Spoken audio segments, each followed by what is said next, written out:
It's that combination of chewing and swallowing. I'm just fascinated from this higher level brain development. So it's such important work to get right early on. Fascinating. It is a really big deal. My biggest mission is to try and get the information to the parents so they can make a different choice.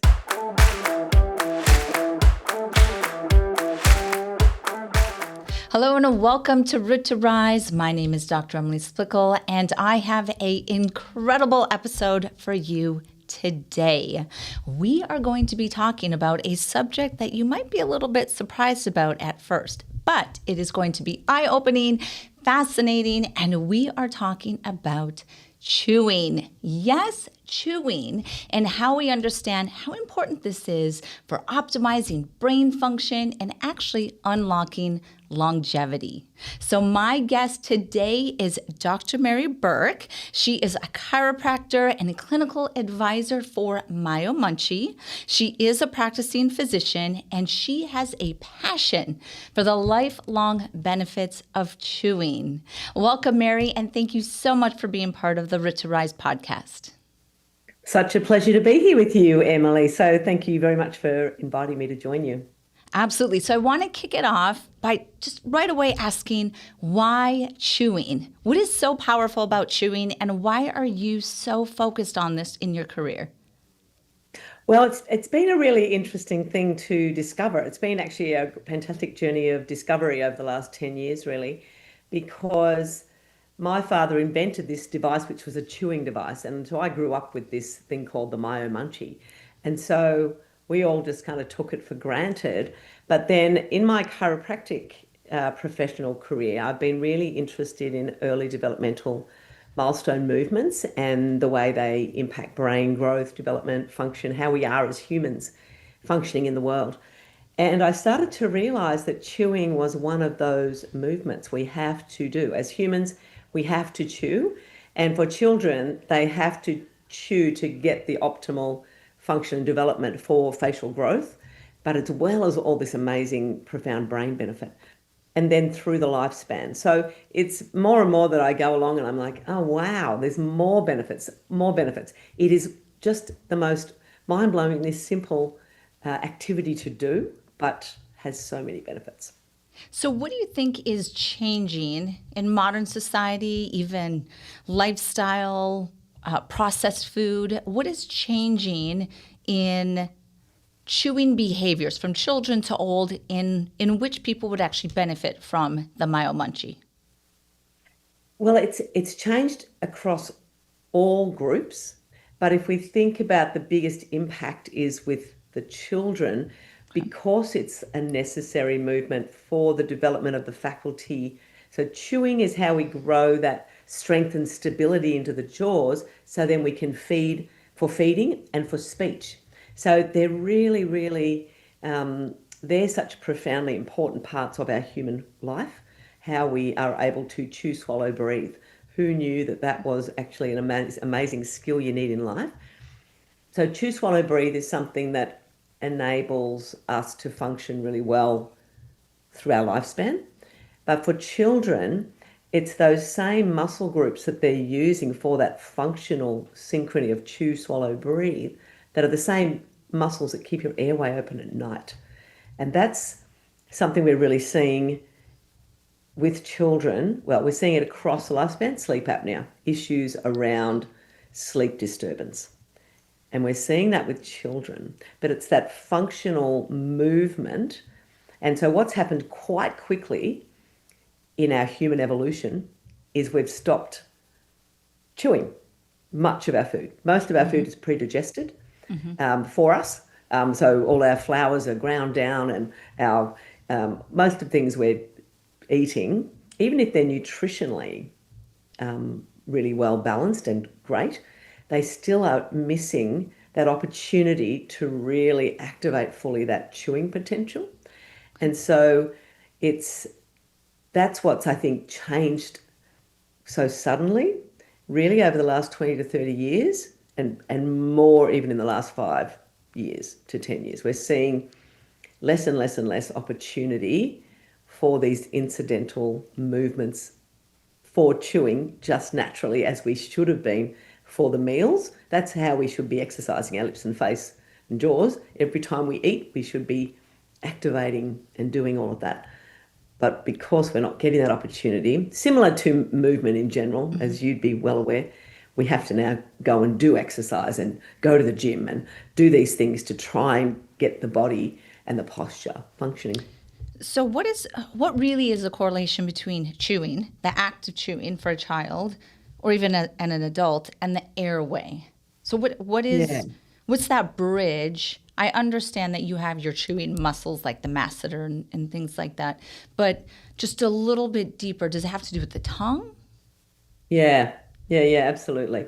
And that's kind of what happens. You chew, and then the tongue lateralizes and starts to get involved to manage the food. And then it's that action of swallowing where you use the base of the tongue that really activates the upper airway area. So the soft palate and the what we call the pharyngeal walls. So that action of that. So that's what should happen. Yes, the chewing is the first part. It should then bring the tongue into activation with the lips together and the nasal breathing. All of it should then, that upper airway activity controls that bolus as it goes down. So there's these different parts of the swallow, and that's where it really comes into action. So it's the action of swallowing that's the thing. So is the effect of the chewing really the action of the swallowing that is activating different muscles? That's really the power that you're unlocking. Yeah, both. It's that combination Okay. of chewing and swallowing, chewing and swallowing. Very different to just sucking and swallowing. Got It's it. Okay. chewing And then, activation and then, yeah. so let's say because of changes in food and lifestyle and developmental and all of this, that you're not achieving sufficient chewing, what implication does that have then on posture, motor development, and then cognition in these younger individuals? Yeah, well, particularly if you think about, have you ever heard of the functional matrix, the idea of the functional matrix of growth, where for the eye socket, it's the eyeball, a movement of the eyeball that'll create the forces to optimize. And the same with the brain, it's the brain that's creating the forces that are going, the growth of the brain for the skull. The functional matrix for this, the mouth and the lower third of the face there, is chewing, tongue function, and nasal breathing. So that's what's going to grow the face. And the face, when the baby's born, we see this, they're little tiny face and all head, aren't they? They're like little aliens because they're all about this big head. So they've got to grow the face, and an enormous amount of facial growth occurs in that first 4 to 6 years, like 80% by the time they're 6 of this airway and facial growth is starting to come in. So it's really an important time, an essential time to establish these functional movements. And that's what I think is the big problem we've got right now. And then what happens is the brain, when we first arrive in the world as babies, the brain stem is what's active. We have the wiring is there for the lower third of the face for the suck, swallow, breathe, for that action to start the breastfeeding. And then we have these primitive reflexes, these reflexes that babies are born with that enable those first movements to start occurring. And so over that first 3 to 4 months of life, those reflexes are what controlling the activities. And so there's lots of oral reflexes too. And so that's enabling all of the activity for the baby to get that really good optimal suck, swallow, breathe. But suck, swallow, breathe is the very first foundational movement, essential movements of human function, and everything else comes up from that. So for those little babies who've struggled to breastfeed and coordinate that first synchrony of movement, there's going to be little glitches in the system moving forward because that's such a foundational piece. And all of the other developmental aspects of our physiological processes of what we do each day, like chewing, swallowing, breathing, as well as things like learning, are all anchored into the same brain development.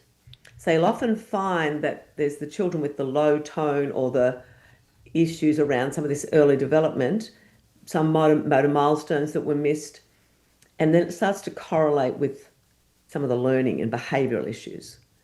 So there's quite a strong correlation there with these early foundational movements, primitive reflexes being retained, and how it plays out in some of the brain functions, cognitive abilities, either behavioural or learning, or both. So it's such important work to get right early on. And things like picky eating can be lack of exposure to early. There's moments in time when the brain's ready for things. And this is what we have to be aware of. Say, for example, chewing. Chewing, the brain is ready for it. At around 4 to 5 months, it starts being, they want to activate. So it's all the chew toys. The babies are really mouthing everything. They're putting it. This is where they're, and that's integrating. There was a reflex there that created the chomping. That's reflexive. But then they start to chew. And this is the normal time. So around that 5 to 6 months of age, 6 months, they're ready for solids to be introduced because the faculty of chewing's ready and the brain is ready. And it's learning how to get that tongue moving sideways and the teeth are coming in, all that sort of stuff's there ready to be managed. And the brain is ready as well as the baby developmentally age-wise. So they kind of correlate. But if you don't bring in an exposure or an opportunity, an input for them to get that experience, the brain's sitting there still waiting. Wow. And so if you don't activate into the chewing and you keep them on the sucking and you only give them purees and the sucky pouches and all the things like that, the brain's missing this moment. Yeah. And that's where some of these things like picky eating, for example, can end up being a big issue because the brain didn't quite grab the information that told us it was safe, it's okay, it's interesting, all the things that we want to see around feeding, different to toddler behavioural stuff when they're just, exerting their presence. This is more the brain and the physiology getting the right input at the right time so that it lays down the next bit of information. Yeah. So that's fascinating. I wish I knew all of this when I was, my daughter was a baby. What is the impact then on prolonged bottles and chronic use of pacifiers? Well, sometimes I think like 3-year-olds or even 4-year-olds using a pacifier, and not only from just like a motor, it's plugging up the mouth that they can't speak, but I'm just fascinated from this higher level brain development of your perspective from the chewing side. It is a really big thing, and we have looked at the research because that's probably my biggest mission, is to try and get the information to the parents so they can make a different choice, because it is a really big deal if you're limiting the inputs that can come in, and that's what those pacifiers are doing. So, and the research that we did a review of the literature that exists around use of pacifiers, and it goes across the board. There's lots of psychological impacts, as well as all the obvious malocclusion and oral dysfunction that we see. But the biggest thing that I think, and so there's things like obesity, there's correlations with obesity, there's big correlations with ear infections, there's big correlations with speech. There's lots of reasons why you would really want to, and that's what the research said was by 12 to 18 months, you have to have it out. If you continue after that, you will get symptoms. Yeah. There's definitely signs of dysfunction before that, though. But the biggest one, I think, is self-regulation. Our ability to self-regulate when the parents are using and obviously that tool works for the child and for the parents as well. There's a reason why the child's staying with it and the parents using it and struggling to get it off them. But the self-regulation is the thing. They have to learn to self-regulate at some point in their life. And in an ideal world, every time we swallow, our tongue should go up to our palate and it should hit the soft palate aponeurosis And that's where vagal innervation, vagal tone, Yep. a lot of people are aware of that as a concept. So every time we swallow, we should access our vagal tone. So when you put a pacifier in there, it's probably enabling them to access it. But when it's not in there, they can't access it.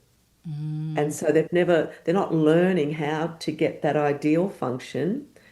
And so it's a prop that they're using, and they're very clever, and that's probably what they're doing, why it makes them feel good, because it enables them to access this neurology that they can't get because their tongue's not functioning.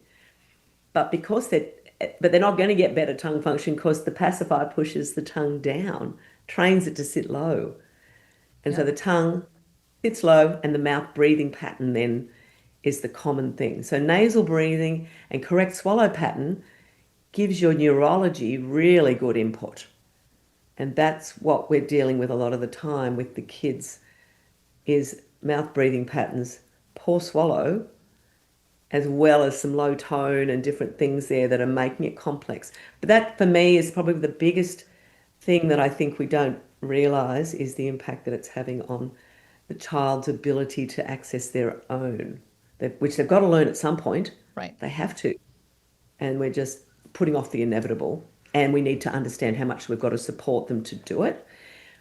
With these 3 and 4 year olds who are using that as a prop, we've got to help them. And the same with the thumb. The thumb is very much, they're clever, they're using it to create an input that they need because something's not quite working as it should.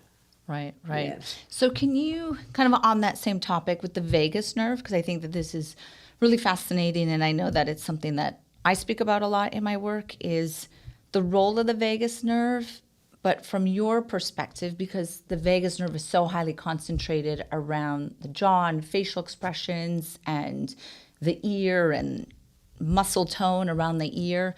So just kind of a little bit more on that, like teeth, chewing, clenching, vagus nerve. What does that mean to you? Yeah. So I guess it's that cranial nerves, thinking about the 12 cranial nerves and the vagus nerve being number 10 and the trigeminal nerve being number 5, and that's the biggest one, and that's all the chewing. So it's Okay. trying to get these inputs in balance in relationship to each other. So we've got olfactory, we've got visual, we've got the balance centers, we've got all these inputs, all the sensory inputs that are coming in. And I guess I think about, really being aware of all of that different input and how in an ideal world it all gets input. And then the vagus is that system that, and understanding how we can access it. I guess that's the thing. That's the system that is involved in everything. The wandering nerve, it's all of the digestion, it's all of it starts right up here in the mouth, and it's such an enormous system that can get involved in so much. But I guess what I'm trying to say there with the trigeminal, the bruxing and grinding and clenching will tell you that vagal tone is not online. So if Why you is that get, though? What is that, a well, because it's defense mechanism? overriding, the trigeminal's overriding the Okay. vagus. So it's looking at, and so say for example with the munchie, if people are wanting to, who are clinchers and grinders and things, I'd say just use it passively and start with trying to get that swallow working, because then you get access to that vagus, get the nasal breathing, and then maybe some olfactory, maybe pull in some essential oils or Oh, something okay. where you can bring some other things online, but trying to access that vagus when it's been overridden by the trigeminal or the sympathetic nervous system response, which is Okay. going to be driving that trigeminal. But with being able to access it, like there's a lot of really any of the cranial work, sort of cranial balancing, any of this. Do you ever do any work with the posture pole or the Pilates roller, Yep. Yep. lying lengthwise on that, Yep. with your head on that and your sacrum on that, accessing that parasympathetic nervous system, and that gives you really good access to vagal tone by getting occipital base compression. Sort of, there's lots of things we can do, and then around the face itself, you can get really good feedback and input into that area. If you think about facial nerves, a lot of that touch, and then the trigeminal, like touch, a lot of the touch is the sensory input. So getting a lot of that sensory input can really give really good feedback into the brain stem around those cranial nerves to help improve the balance so it's not all that motor input coming out. And then that's allowing the vagus Yeah, nerve to yeah. come back online. Yeah. So to trying to bring all of that into balance and using some of those other cranial nerves because they're all in barrage next to each other in the brainstem. They're all localized. So anything you can put in there as input in that tongue area, because the hypoglossus is right next door to the vagus. That's number 11 and vagus number 10. So any of the swallow, the glossopharyngeal is number 9. So they all have a lot of cross innovation as well. Because they're so vitally important, you'll get a bit of crossover in some of those actions, and so you'll get some of that access as well. Great, love that. So I know we spoke a lot about children, so I want to go to the other end of the spectrum. And as we get older, the benefits or why focusing on chewing is so important, let's say in the latter couple decades of life. Yeah, it's kind of interesting, isn't it? It's the earlies and the Full ends circle. where we need to really, focus on these things. Definitely for maintaining oral health and balance. So keeping teeth well rooted into the bone, keeping gum health. This is how we kept all of that working really well. And interestingly, when my father, who invented this concept and idea way back, 1960s, he found the jawbone of an Indigenous Australian in 1960s Australia, and it had a very, very dense bone, mandible bone, and the teeth were still very firmly rooted into the bone. What we see now as people are getting older is they're losing teeth, they're cracking teeth, root canals, having to get implants, all sorts of massive dental work needing to be done. And a lot of that's because of this lack of chewing functionality. So similar to hip replacements and all the things we're seeing in the body as well, because of those lack of those foundational movements like squatting. So the countries that do all the squatting don't have all the hip replacements. It's us that sit all day. So the same is happening with the teeth and jaws, and the bone to hold the teeth is not being held as well because we're not using it. If you don't use it, you lose it. That kind of concept of bony density and function. So chewing as we get older, really important for keeping that all stable and functioning well. But as well for that airway we talked about earlier with children, airway stability, it's your jaw that's propping and holding that airway open. So if you lose teeth and if you lose stability in your jaw, it's much more likely to, and flaccid tone, much more likely to drop back into the airway. Okay. So we need to keep tone and function in our lips, jaws, and tongue. And so we want to keep that all. So that's really important. And then the swallow, once again, keep chewing, keep that chew, swallow, breathe active and functioning so we can keep swallowing, because that's a really big thing when we lose our ability to swallow. It's massive you can't actually survive if you can't swallow. Right. So it's, a really big one. And then particularly for women, so I'm trying to avoid the menopause topic just for myself. Trying to avoid the menopause as I'm going a little bit older. So when I was in my early 40s, I had Invisalign. And at that time, the orthodontist said, he gets this second wave of patients going for orthodontics when we get a little bit older and we start to lose bone density in our jaw and in our face, and then the teeth shift. So there's a second wave of orthodontists. But then also around women in menopause where the estrogen levels are going down, which then can cause changes in collagen and fascial changes in connective tissue. So do you do advocacy around that or speak about how this particularly helps women who are going through menopause and postmenopausal? Now, I don't specifically, but I have some colleagues who do, and they use the Munchee. That's part of what they do. And they run a program with Face Gym for facial aesthetics. And they very much use and recommend the Munchee within their programs. absolutely, to keep that tone, function, circulation, bone stability, all the benefits there of keeping the system as well engaged as you can. But yes, it's definitely something that worth looking at, absolutely. And I Got think it. anyone who's having any of the Invisalign or any of the protocols around teeth, the teeth are often telling us things. And so if we can see that as an indicator of, okay, maybe my tongue's not sitting up on the palate, because the tongue at rest should be sitting on the palate. Okay. And when it does, that's providing natural arch expansion and keeping that natural arch form there. So if we can keep that nasal breathing, correct swallow working, we've got a much better chance of keeping those teeth where they are. And in an ideal world, the teeth should be in relationship to the body posture and the way we every other part is balancing. And that's why it'd be super interesting to look at the feet in relationship to the jaws and the teeth and how we can help impact that too. Because if we do work with the teeth to get them in perfect alignment, to keep them there can be a big challenge. And that's where they often put a metal bar in there to hold them there, because they're not in perfect alignment and relationship to the skull bones, to the upper cervical spine, to the shoulders, to the posture, to the diaphragm, to the feet, to all of it. So in an ideal world, we want our dentists to be making sure that person that they're working with, when they're looking at the teeth, has had some really good work and is in really good alignment, which I'm sure you were when you had yours done, because that's who you are in the Yeah. world. Yeah. That's what everybody needs to be. That's what everybody needs to be before they go and get their teeth aligned. You need to get every other piece of you in place so that those teeth land into the right relationship.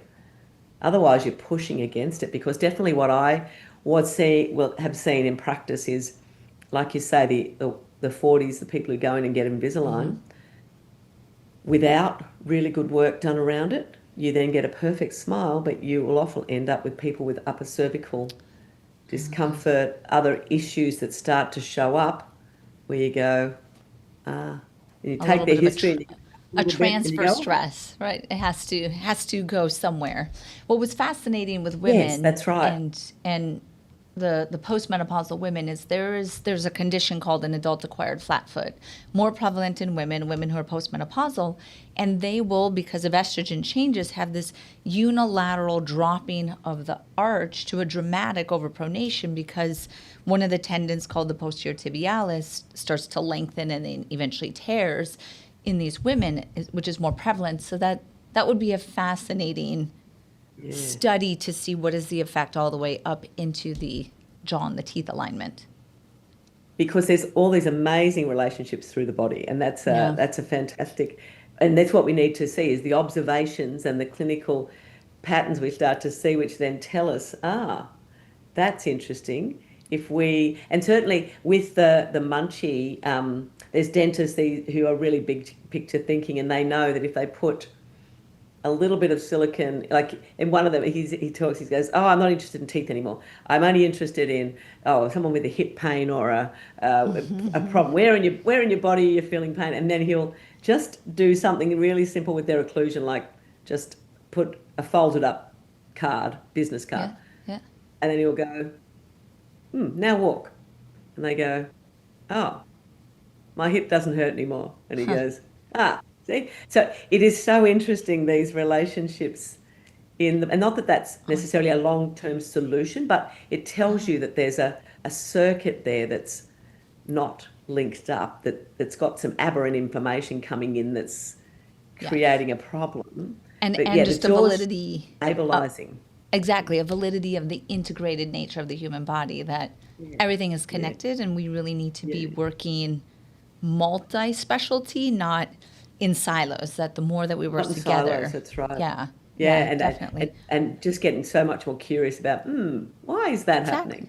And then really tapping back to, when did it start? And so, I think it's exciting. I think it's an exciting time to be a health professional, because you can really think laterally. And so for me as a chiropractor, I spend most of my time in the oral space these days talking with people around this, but the chiropractic view of the world has given me the lens to understand all these different applications for this product that came out of a dental sphere. Yeah. Yeah, I love that. I love that. So I have a question that I'm sure some of the listeners are curious about is, what about gum? What about gum? That's right. That's it. Yes, and that's true. That's because it's chewing and it's does have benefit, but it's always the same side, and you will tend to be reinforcing your same chew pattern. And so, if you are going to be chewing gum and you like chewing gum, make sure you chew it very consciously. Chew on this side, chew in the front, chew on that side, move it all around. Really, it can be a great exercise to do for your tongue and get some good salivary production, but it generally doesn't last long enough, and generally the chewing effort doesn't. So it's a useful tool, but it's not the same as the Myo Munchee, for example, which is bilateral chewing, has those little prongs, produces a lot of saliva and a big effortful chew. No problems with chewing gum, but they won't give you unfortunately, they won't give you the chewing exercise you need. So chewing gum doesn't make you smarter. Interesting. There's studies on chewing for brain alertness and concentration. So it might not make you smarter, but it might make you more focused. I love it. And so that's definitely something that, and that's what we do know about chewing and munchie. We've done some studies around brain activation that occurs and it was really cool to see how the brain stayed lit up in those focus concentration areas after chewing. So, yeah, chewing's a good thing, but yeah, I'm not going to tell. I think there's a chewing gum mastic, which is like a more of a natural gum that comes from a tree or something, and it's quite hard and takes a lot of effort. And the other thing about chewing is you've got to be careful you don't overwork those masseters, because I do see those gym device things for chiseling the jaws and things. I'm a little bit hesitant of those. Well, those probably don't activate the same swallow that I know Myo Munchee does. No, that's right. And the chewing gum doesn't necessarily, because you're in the same pattern. But if you can be super conscious with it, if you knew what you were trying to feel, you could utilize gum in a useful way. Great. Well, I want to talk about specifically Myo Munchee. And you had sent one to me and my daughter. My daughter's 5 years old. And I'm very curious for her. So what we're doing, we started doing this, is that we do it together every night before she goes to bed, and we time it. We have to ease into this for her. So we're at 2 minutes doing it every night. We do it together, and we are reinforcing the chew, suck, swallow. She's also using tooth pillow, which I know you work with. So she's doing that. She has a little nose breather. So we are very into optimizing my daughter's brain development and breathing. Yes. But I would love if you could share with the listeners just a little bit about the device, what it looks like, how to use it, how do they get started, and what's just really the best formula around it. Yeah. So I will show you. It's that's what it's like. It's like a flexible silicone mouth guard. Looks like a mouth guard. Little prongs all through, which you know all about because you've got them on your Naboso product, the little prongs. So they are beneficial for lots of different reasons. But the original premise of them was for cleaning the oral cavity. So for a couple of minutes of chewing, you will get really good massaging of the gums and teeth and really good saliva production and cleaning. So what's really helpful for children, that's a children's one. So that's what we call a mini. And that's for ages, say, 2 to 5. And then we move up to the junior, and we do have a device for babies as well. And the idea is, it's perfect what you're saying. If you do it with your child, and there's benefits for adults as well. It's not just for children. It's beneficial across the lifespan. It just happens to be my passion to want the children to get the best facial development. Small amounts of doing something really well, the brain loves that because it can learn it. So like you're saying with your daughter, 2 minutes. 2 minutes is powerful. 2 minutes of lips together, chewing, swallowing, nasal breathing, starts to create a neural circuit that can then be utilized every time they chew, swallow, breathe their food. Great. So for a child, your daughter's 5? Yep. Yeah. So in an ideal world, we'd probably want twice a day for 5 minutes as the ultimate aim of the Okay. game of what she'd do. Okay. But not for a very, because she's doing tooth pillow, she's Yep. getting that nighttime arch form work. So what we want to do is activate and get her system really activated and get chew, swallow, breathe working so that she can then do that during the day. So doing that, building up, getting really good at it, and then you can taper back and just do it once a day Okay. while you're doing your nighttime work as well. Yeah. Because once you get the action, you then use it every time. But you've got to learn the action for a start. So you've got to do an intensive period for getting the neurology to really activate and then start to integrate. If there are any of those retained reflexes, Yep. you want to make sure there's an integration phase where the brain really gets rid of that, gets this new piece happening, and then you're working towards stability and long term. And that's what you're doing with the tooth pillow, creating the space, getting the tongue in the right place, so that she goes through life having gained. So she will gain a situation where her body, it's in conjunction with everything else in her body because she's grown into it. And that's why we don't want to wait with children's teeth. We want the body to grow and the brain to grow to that neurology and Yep. to all of that, because what they were doing traditionally with orthodontics was waiting till all the teeth came in, then you pull them out, and then you're just putting the teeth in relationship to nothing else because there's no growth left in the system to adapt. So it's perfect what you're doing. Yeah. Yeah. No, I'm excited to see the benefit, and because it's 2 minutes and I'm doing it and she's doing it, I give her a foot massage while doing it. So Oh, yes. so And she that's, has, and that's she the has a thing. perfect life. Yeah. Yeah. Stimulated, yeah. chewing, get the vagus nerve. Yeah, excellent. And it's finding the things that the child responds to. And that's what I want people to know. That 3 minutes or 4 minutes you spend with your child chewing, make it the most important. It's one of the most Yeah. important things you'll do that day, because Yeah. it's crazy how we're so busy we don't spend the time to realize that these things actually are even more important than, no, I'm not going to say more important than their homework, but as important as their homework. Because once they've got it on board, they're foundational skills for life. Yep. Absolutely. that's, Absolutely. So thank it's you. in the right Thank- hands. There you go. Excellent. Well, thank you so much, Mary. It has been, I'm completely fascinated in this conversation. I know my specialty is all the way down at the feet, but I am so fascinated with the face and oral facial development. Is there anything that I should have asked you that I didn't, or that you wanted to share, or any last little notes, tips, tricks that you want to share with the listeners? Let me think. No, I think we've covered lots of good things there. Yeah. I think probably just the thing to say is, which I already did say, the teeth are telling you things. So if you can see your children's teeth, or your own teeth, as you say, and not what other inputs can you put into the system Yep. to help facilitate, and it's just empowering once again their own innate physiology. We're all born to have perfect balanced jaws, and that's what's interesting. That's not playing out right now, and it is these epigenetic environmental factors. There are no genes for crooked teeth. It's not a genetic thing.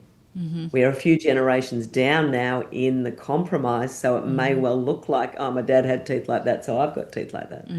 But in fact, it's not a genetic, it's not a gene thing that's coming through. It's Yep. the environment. And so we can do a lot. We can do a lot to shift the trajectory. Yeah, no, I absolutely love it. I think everyone should get a Myo Munchee, do your chewing at night, 2 to 5 minutes. Where can people get Myo Munchee? Is it prescribed? Yeah, just www.myomunchee.com. Okay. Myo Munchee with a double E. We're Munchee with a double E. And yeah, we're global. You can get us anywhere around the world. And we have a lot of fantastic practitioners who are using our products in their protocols, dental protocols, but also speech, myofunctional therapy, chiropractors, OTs. Lots of people are now understanding the power of chewing, and this is a really useful tool and device, but you can just use one for the benefits of chewing. Just chew 5 minutes a day, keep it in the shower, keep it in the kitchen. I chew mine when I'm cooking dinner, that kind of thing. Just pop it in.